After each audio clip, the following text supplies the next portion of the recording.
What is going on, YouTube? And again, welcome back to Faith Like That, or welcome to Faith Like That, and a series we have talking about parenting, or specifically being a black father. We are talking about this topic and the topic of communication. Please stay tuned.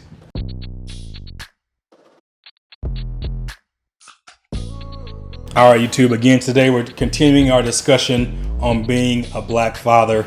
And we're talking about communication. We're talking from the lens of the standard of a black father, and from the book, The Standard for Black Fathers by Kelvin McNeil Jr. So today in that communication, I think it's important to highlight some things that he hit on in the book, that communication is important, and it's important. He put a quote by, let me see if I can pull it up really quick, by, let's see here.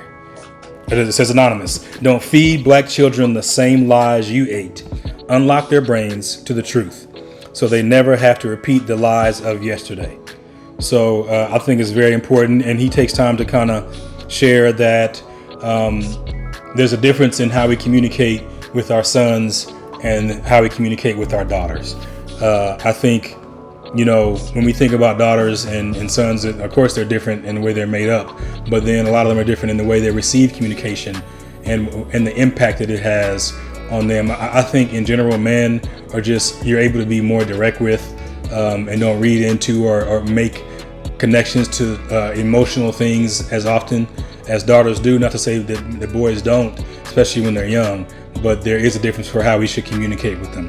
But I know as a black man, and having a black dad and being around black dads and now being a black dad myself, the way we communicate with sons and daughters often is the same. We talk the same to all of them.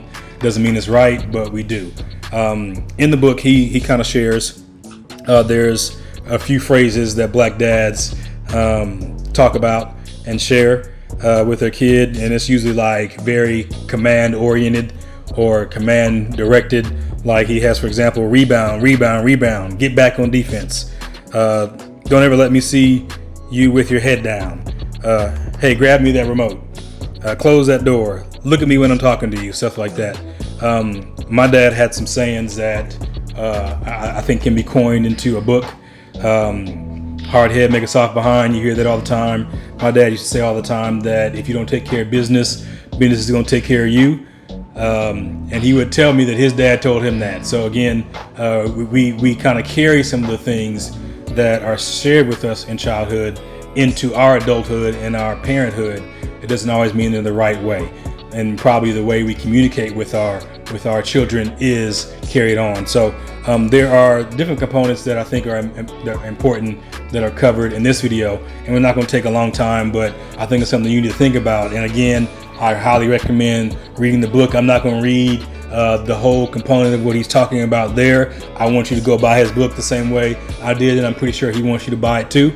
But I think it's something that for those of us who can't stop to read, because it takes me a while to read it for time-wise, that you do know of some of these things, and you can start to progress on those. And if you want to know more, go and get the book.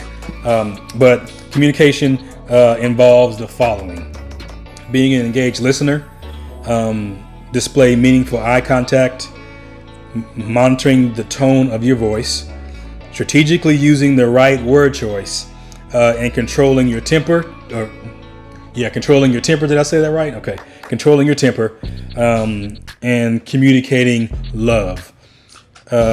In all these, I think all those are great points. And if there's a standard you're trying to hold yourself to for communication with your child, that if you started there, then you can't go wrong. And making sure that you're intentional about the way that you do that. I watched a video with my wife. I think it was Will and Jada on the Red Table Talk about, and them talk about, or even Will talk about the way he communicates with his children, from his daughter to his son, and how they were different, and how he had to learn to come at them differently. So I think having these components of being able to do those things, but then even within these components, knowing how you have to come at your children because they are different, especially if you have more than one child, and don't treat them all the same. Make sure you meet them where they are and how you can best support them to be the best they can be. So again, be an engaged listener.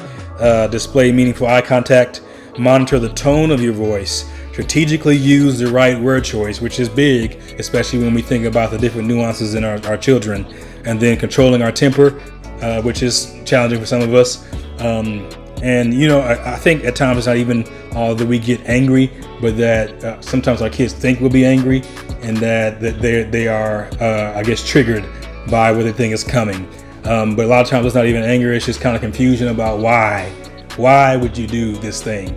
And it always just doesn't go well. So making sure that you can fix your face and control the why along with the temper is important.